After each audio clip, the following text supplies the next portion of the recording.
Hello and welcome to Learn Siksha. Today we are going to study matter in our surrounding, a brief explanation of whole chapter. So let's begin. And yes, if I do any mistake, please let me know in the comment section. Let's begin with the main thing, matter. What is the definition of matter?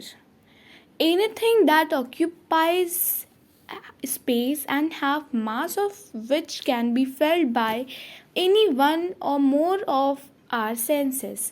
कोई भी ऐसी चीज़, कुछ भी जो कोई भी space occupy करता है, जिसका कोई मतलब वो अगर रख दिया जाए तो एक चाहे वो जरा सा ही क्यों स्पेस ना करे वो, लेकिन करेगा ज़रूर, और उसका कोई मास हो और वो चीज़ हाथ से या फिर आइज से देखी जा सके, फील करी जा सके, उसको कहते हैं matter. Everything is made up of matter. कुछ भी देखोगे आप लोग, कुछ भी, अगर ये अर्थ खुद एक मैटर है, सन एक मैटर है, सब कुछ मैटर है. कुछ भी मैटर के बिना बना ही नहीं है. जैसे कुछ भी मॉलिक्यूल्स के बिना हम लोग सेल से बने हैं, तो वो भी एक मैटर ही है. Now physical nature of matter. Number 1, matter is made up of particles. हाँ, जैसे कि मैंने अभी कहा, अगर कोई चीज़ है उसको हम लोग माइक्रोस्कोप से देखेंगे तो उसमें कुछ लगेगा कि हाँ इसके अंदर पार्टिकल्स हैं, और ऐसे देखेंगे तो बहुत लगेगा कि शाइनी है. लाइक अगर हम लोग दूर से देख रहे हैं सैंड को, या फिर मिट्टी ले लो, या फिर कुछ भी ले लो, पेन की निब ले लीजिए, या फिर ग्रेनाइट जो पेंसिल होती है उसको, तो उसमें भी अगर हम लोग माइक्रोस्कोप से देखेंगे तो ऐसा लगेगा कि कुछ चीज़ें हैं, इसमें पार्टिकल्स दिखे हैं जिससे ये पूरा बना है. और अगर उसको हम लोग ऐसे नेक्ड आई से देखें तो हम लोगों को वो एकदम पूरा क्लियर दिखेगा, हम लोग वो पार्टिकल्स नहीं देख पाएंगे. इसीलिए हम लोग कहते हैं कि एटम्स, मॉलिक्यूल, सेल बहुत ज़्यादा छोटे होते हैं. Now this is a diagram. In this diagram now see 1 minute. Yes, in one beaker water, मतलब एक बीकर में आप वाटर लो, फिर उसमें आप थोड़ा सा सॉल्ट मिलाओ एंड देन सॉल्ट और वाटर को मिक्स करो. तो इसमें दिखेगा particles. When we dissolve salt in water, particles of salt get into the spaces between particles of matter. हम लोग सॉल्ट लेंगे तो वो मिक्स हो जाएगा.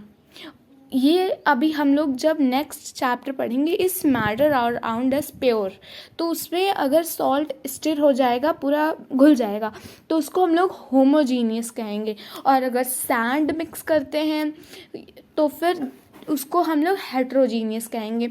ये आप अभी समझ लो कि अगर कोई भी चीज़ होगी, अगर वो पूरा किसी भी चीज़ में मिक्स हो जाती है तो उसको हम लोग होमोजीनियस कहेंगे. होमोजीनियस की एक सिंपल सी डेफिनेशन भी है कि व्हेन, मतलब कुछ भी जब पूरा मिक्स हो जाए एक ही में, उसको कहते हैं हम लोग homogeneous. And heterogeneous in which constituent can not mixed uniformly. कोई ऐसा कॉन्स्टिट्यूएंट जिसमें मतलब जो सब्सटेंसेस होंगे, कुछ भी मिलाया जाता है तो वो पूरी टोटली मिक्स नहीं होता, उसके पार्टिकल्स अलग रहते हैं. बट ये इसमें सॉल्ट एंड वाटर में नहीं होगा, तो ये होमोजीनियस भी है. अभी हम लोग आगे पढ़ेंगे, इस वजह से मैंने अभी ही बता दिया, तो आप ये याद रखना. और एक एग्जाम्पल भी लिख लीजिए अगर आप लिखना चाहें. हेट्रोजीनियस का sand and water, and homogeneous का तो ये है ही. और now second, how small are these particles. The particles of matter are very small. They are small beyond our imagination. जो जैसे कि अभी मैंने पहले भी बताया कि पार्टिकल्स, चाहे वो पार्टिकल जो भी हो, एटम हो, मॉलिक्यूल हो, या फिर सेल हो, वो पार्टिकल ही हुआ, वो इतना छोटा है कि हम उसको इमेजिन भी नहीं कर सकते. वो मतलब कितना ज़्यादा छोटा होगा. Now in this box, please see this carefully. The SI unit of mass is kilogram. The SI unit of volume is cubic meter. And common of measuring volume is liter. मतलब ये इसको मैंने बॉक्स में इस वजह से लिख रखा है जिसमें मतलब आप लोग ज़्यादा अच्छे से समझ पाओ. And now characteristics of particles of matter. There are 3 characteristics of particles of matter. Particles of matter has space between them. Particles of matter are continuously moving. Particles of matter attract each other. These are the 3 characteristics of matter. Now, number 1, particles of matter has space between them. Any type of particle get evenly distributed. This shows that there is enough space between the particles. कोई भी हम लोग particle लें और वो मतलब mix हो जाता है अच्छे से, तो उसके जैसे हम लोगों ने ले लिया मिल्क के पार्टिकल्स और ले लिया शुगर को. जब शुगर को मिल्क में मिक्स करेंगे तो शुगर के जो पार्टिकल्स होंगे वो उसमें मिक्स हो जाएंगे. तो ये दिखाते हैं कि मिल्क और शुगर के पार्टिकल्स के बीच में इतना स्पेस होगा कि वो एक दूसरे में इवनली डिस्ट्रीब्यूट हो जाएंगे. Now moving on to the second, particles of matter are continuously moving. Particles of matter are continuously moving, that is, they possess what we call the kinetic energy. जब ये पार्टिकल्स इधर उधर move करते हैं तो हम लोग इसको काइनेटिक एनर्जी कहते हैं. Intermixing of particles of 2 different types of matter on their own is called diffusion. On heating, diffusion becomes faster. जैसे हम लोगों ने काफ़ी बार नोटिस किया है कि ठंडी चीज़ में काफ़ी मतलब कुछ चीज़ें जल्दी नहीं मिक्स होती हैं. जैसे कि हम लोग हमेशा ही बनाते हैं. मान लिया कि हम लोग कुछ कोल्ड बना रहे हैं, उसमें हम लोगों ने शुगर मिक्स किया.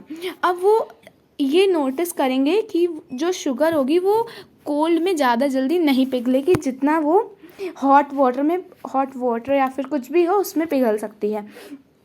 और जब एक सब्सटेंस में दूसरा सब्सटेंस या फिर पार्टिकल्स ही कह लो, अगर वो मिक्स हो गए, डिफरेंट टाइप्स के मैटर एक दूसरे में मिक्स होंगे तो उसको हम लोग डिफ्यूज़न कहते हैं. और हीट होने पे वो ज़्यादा जल्दी होने लगता है. तभी हम लोगों ने देखा है कि अगर कोई चीज़ गर्म है उसमें हम लोगों ने चीनी मिला दी या फिर कुछ भी नमक तो नहीं मिक्स होगा, चलो शुगर मिला दी, वो बहुत जल्दी पिघल जाती है. हम लोग जब चाय बनाते हैं तो ठंडी चाय में अगर हम लोग शुगर डालें तो वो नहीं मिक्स होती है, उसको हम लोगों को पहले स्टिर करना पड़ता है. और बट अगर हम लोग चाय बनाने के टाइम शुगर डालते हैं तो वो बहुत जल्दी से पिघल जाती है. Particles of matter attract each other. This is the third characteristic. Particles of matter have force acting between them. The strength of the force of attraction varies from one kind of matter to another. Understand? Now, states of matter. We know that there are 3 states of matter: gas, मतलब solid, liquid and gas.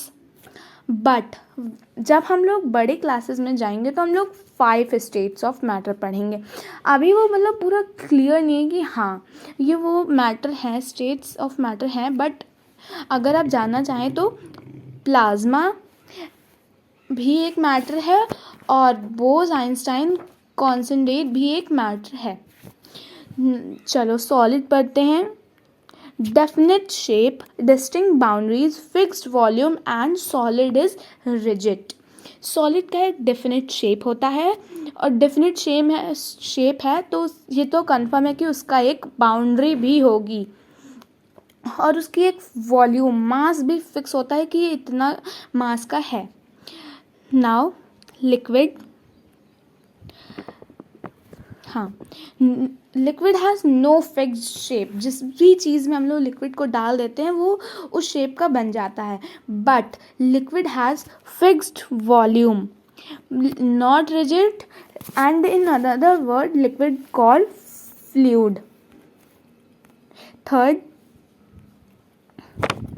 gas, no shape, compressible, have greatest space between the particles.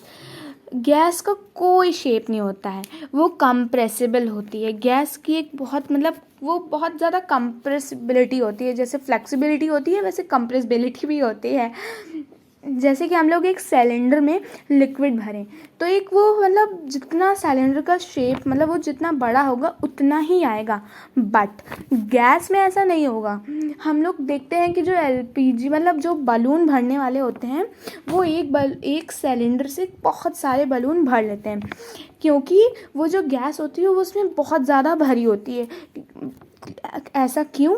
क्योंकि उन जो gas के particles होते हैं उसमें बहुत ज़्यादा स्पेस होता है, वो बहुत दूर दूर होते हैं. इस वजह से वो गैस एक लिमिट तक काफ़ी ज़्यादा भरी जा सकती है.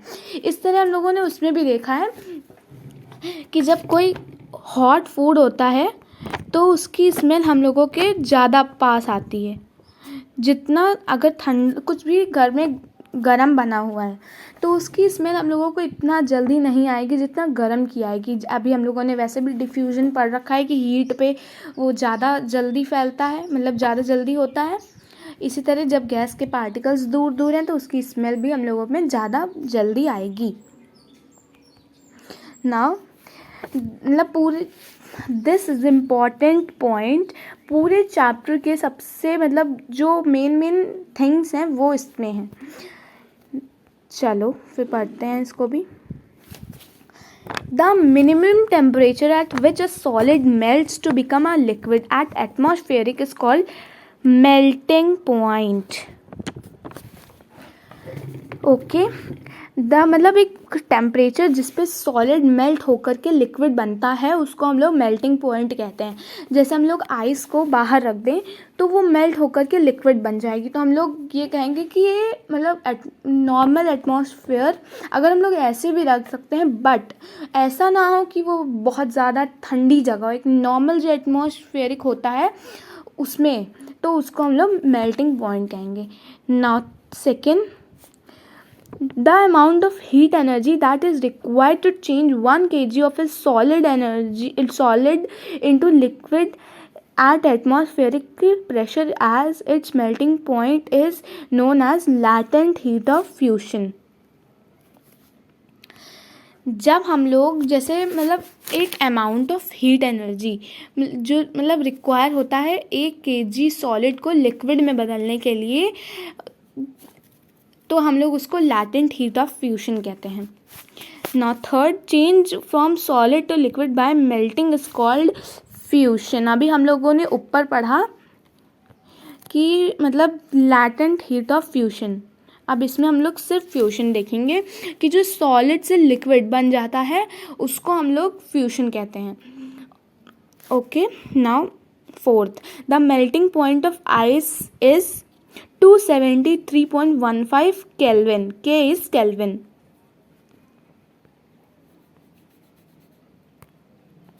Kelvin. So जो आइस का मेल्टिंग पॉइंट होता है वो 273.15 इम्पॉर्टेंट नहीं है लिखना, बट 273 इज़ इम्पॉर्टेंट.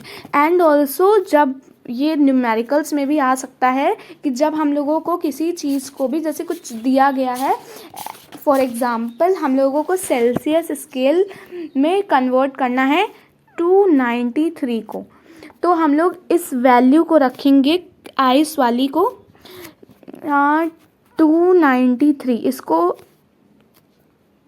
293 इसको हम लोगों को सेल्सियस स्केल में कन्वर्ट करना है, तो हम लोग डायरेक्टली 273 से माइनस कर देंगे तो हम लोगों का आंसर आ जाएगा 020. तो आ गया, ये सेल्सियस स्केल में कन्वर्ट हो गया. बट जब सेम हम लोगों को केल्विन स्केल में कन्वर्ट करना रहेगा तो हम लोग प्लस कर देंगे जो भी दिया गया होगा उससे. But for water this temperature is 373 K. Remember this, ये हम लोगों को काफ़ी बार कंफ्यूज कर सकता है कि आइस का मेल्टिंग पॉइंट 373 है या फिर वाटर का.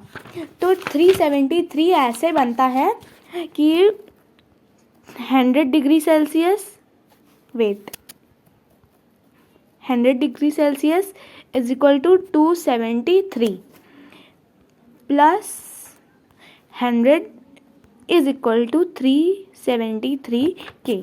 इस तरह हम लोग वाटर का मेल्टिंग पॉइंट मतलब निकालते हैं। Okay, now process at which liquid start boiling is known as boiling point. This is मतलब बहुत इजी है कि कुछ भी जब लिक्विड से मतलब बॉयल होना स्टार्ट होता है तो उसको हम लोग बॉइलिंग पॉइंट कहते हैं।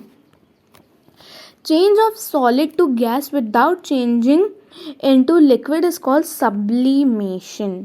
ये क्वेश्चन आ सकता है कि मतलब चेंज जो सॉलिड टू गैस मतलब सॉलिड से गैस डायरेक्टली हो जाता है विदाउट चेंजिंग इनटू लिक्विड। पहले कोई चीज़ सॉलिड से लिक्विड आए, लिक्विड से गैस आए, ये नहीं, डायरेक्टली सॉलिड टू गैस, उसको हम लोग सब्लिमेशन कहते हैं।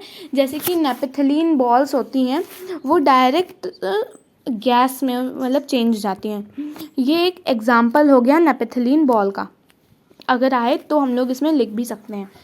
Now seventh, the direct change of solid to liquid is called deposition.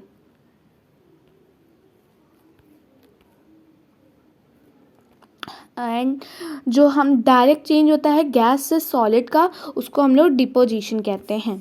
अभी ऊपर पढ़ा कि change of solid to liquid directly is called sublimation. अब change of gas to solid is called deposition.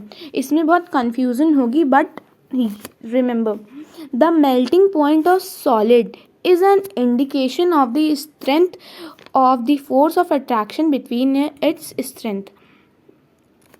जो मतलब जब सॉलिड मेल्ट होता है तो वो इंडिकेट करता है फोर्स ऑफ अट्रैक्शन कितना है बिटवीन, मतलब वो जब कोई भी सॉलिड मेल्ट होगा, लाइक चलो आइस ले लेते हैं, जब आयरन ले लेते हैं क्योंकि आइस तो नॉर्मल है, आयरन जब कोई आयरन मिक्स मतलब मेल्ट होगा तो उसकी जो जब वो मिक्स हो रहा होगा तो वो ये शो करेगा कि उसका फोर्स ऑफ अट्रैक्शन कितना ज़्यादा है पार्टिकल्स के बीच में।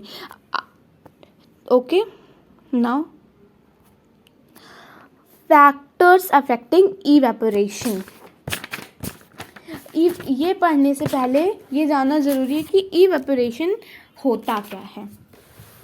ओके, तो इसको मतलब आप लिख सकते हैं, evaporation is a surface phenomenon, particles from the surface gain energy to overcome the forces of attraction present in the liquid and change into the vaporous state. तो मतलब इवेपोरेशन जो होता है वो सरफेस से ही होता है। हाँ, माना कि मतलब जो इवेपोरेट होगा वो गैस बनकर के ऊपर जाएगा बट वो स्टार्ट सरफेस से ही होता है। एंड जो पार्टिकल्स होते हैं वो सरफेस से एनर्जी गेन करते हैं। जैसे हम लोग वाटर साइकिल एक बेस्ट एग्जांपल है होने का, वाटर साइकिल या फिर जब मिल्क बॉयल होता है तो भी ये बहुत ज़्यादा अच्छा एग्जांपल है इवेपोरेशन देखने का। आप लोग ट्राई भी कर सकते हो इसको देख करके। आप दूध उबालना, एक प्लेट बंद कर देना, तो जो दूध होगा मिल्क होगा उससे जो मतलब एनर्जी निकलेगी वो एक प्लेट जो उसके ऊपर बंद होगी उसमें देख लेना वाटर सारा हो जाएगा, उसको हम लोग इवेपोरेशन कहते हैं। ओके, नाउ जो फैक्टर्स होते हैं जो अफेक्ट करते हैं इवेपोरेशन को वो है an increase of surface area. जब सरफेस मतलब काफ़ी ज़्यादा इंक्रीज होता है, then second decrease in humidity, third increase in temperature. अभी जैसे हम लोगों ने मिल्क वाला लिया एग्जाम्पल तो वो टेम्परेचर ही तो इंक्रीज हुआ तभी तो इवेपोरेशन अकर हुआ। इंक्रीज इन विंड स्पीड, हम लोग अगर वाटर साइकिल वाला एग्जांपल लें तो विंड स्पीड वाला एग्जांपल, और अगर इंक्रीज इन टेम्परेचर लें तो मिल्क वाला एग्जांपल। प्लीज़ रिमेंबर दिस, अगर ये आए कि एग्जांपल भी लिखो साथ में तो यू कैन राइट दिस।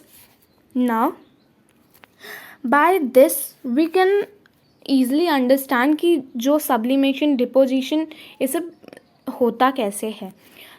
चलो जब कोई चीज़ सॉलिड से लिक्विड जाती है तो वो हीट प्रोड्यूस करती है, लिक्विड से गैस जाती है तभी भी हीट प्रोड्यूस होती है।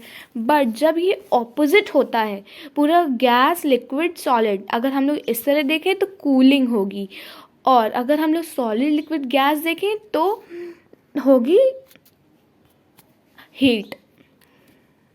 ओके नाउ, तभी हम लोग कहते हैं कि गर्मियों में कूलर जो होता है वो मतलब ज़्यादा ठंडा क्यों देता है, इसी वजह से।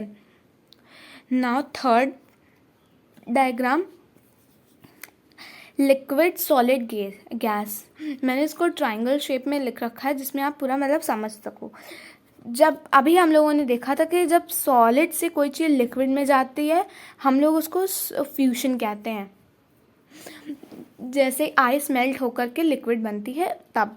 और जब लिक्विड से कोई चीज़ सॉलिड में जाती है, जैसे सेम अपोजिट लिक्विड आइस बन जाता है, तब उसको हम लोग सॉलिडिफिकेशन कहते हैं। एंड जब कोई चीज़ सॉलिड से गैस, अभी हम लोगों ने जस्ट देखा है कि उसको हम लोग सब्लिमेशन कहते हैं। और जब कोई चीज़ गैस से सॉलिड जाती है तो उसको हम लोग डिपोजिशन कहते हैं। और जब कोई चीज़ गैस, अभी जस्ट हम लोगों ने ऊपर पढ़ा है इवेपोरेशन, गैस से लिक्विड बनना वेपराइजेशन, लिक्विड से गैस बनना कंडेंसेशन। तभी हम लोग कहते हैं वाटर साइकिल में ये दो चीज़ें बहुत ज़्यादा यूज़ मतलब होती हैं वाटर साइकिल होने में।